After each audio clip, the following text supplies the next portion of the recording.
வாக்களிப்பதற்கு தயாராக இருக்கிறார்கள்.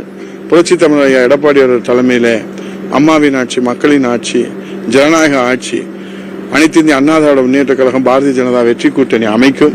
அந்த நடுக்கத்திலே தான் உதயநிதி ஸ்டாலின் அவர்கள் இன்ஜின் இல்லாத கார் என்று அவர் பேசியிருக்கிறார். இன்ஜின் இல்லாத கார் இழுத்து செல்கிறது பாரதிய ஜனதா என்று சொல்லுகிறார். ஆனால் திமுக சுவாசமே இல்லாத கட்சியாக இருக்கிறது. அதற்கு சுவாசம் கொடுப்பதற்காகத்தான் மண்டல மாநாடு என்கிற பெயரில் விளம்பரத்தை நடத்தி கொண்டிருக்கிறார்கள். ஆகவே ஆட்சி முடிய இன்றைக்கு 3 மாதங்கள் தான் இருக்கிறது.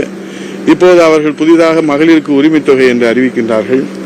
ஏற்கனவே அறிவித்த காலை உணவு திட்டத்தில் 40% மாணவர்கள் பங்கு பெறவில்லை என்கிற அதிர்ச்சி தகவல் இருக்கிறது. இந்த உரிமை தொகையும் பெரிய அளவில் வரவேற்பு பெறவில்லை என்ற உளவுத்துறை தகவலா என்னவோ தெரியவில்லை. ஆகவே நாங்கள் உயர்த்தி கொடுப்போம் என்று முதலமைச்சர் அறிவிக்கின்றார்கள். இன்னும் 3 மாதத்தில் அவர்கள் உயர்த்தி கொடுத்தால் என்ன, கொடுக்காவிட்டால் என்ன? அவர்கள் வீட்டுக்கு போவதும் புரட்சி தமிழர் ஐயா எடப்பாடியார் கோட்டைக்கு செல்வதும் உறுதியாகி இருக்கிறது.